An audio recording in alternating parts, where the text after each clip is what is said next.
Delivery झाली की अनेक न्यू मॉम्सचा एकच प्रश्न असतो, तो म्हणजे वेट कधी कमी करू, डाएट केव्हापासून सुरू करू आणि एक्सरसाइज केव्हा केलं तर चालेल. या सर्व प्रश्नांची उत्तर आपण जाणून घेऊया. सर्वात आधी एक गोष्ट लक्षात घ्या की डिलिव्हरी नंतर तुमच्या शरीराला रिकव्हरीसाठी वेळ द्यावा लागतो. त्यामुळे लगेच डाएटचा विचार करण्यापेक्षा हेल्दी रिकव्हरीवर जास्त लक्ष द्या. डाएट म्हणजे कमी खाणं नाही.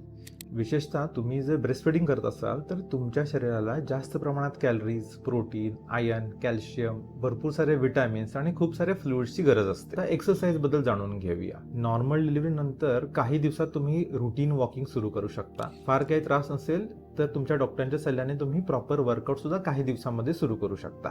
पण सिझेरियन सेक्शन झाल्यानंतर तुमच्या शरीराला रिकव्हरीसाठी भरपूर वेळ द्यावा लागतो. त्यामुळे कमीत कमी 6 आठवड्यापर्यंत एक्सरसाइजचा विचार करू नका. 6 आठवड्यानंतर तुमच्या गायनेकॉलॉजिस्टचा सल्ला घ्या, चेकअप करून घ्या आणि त्यांच्या सल्ल्याने एक्सरसाइज जरूर सुरू करू शकता. पेन किंवा वीकनेस जाणवत असेल तर जरूर विश्रांती घ्या आणि तुमच्या डॉक्टरांच्या सल्ल्याने तुमचा प्रवास पुढे चालू ठेवा. धन्यवाद.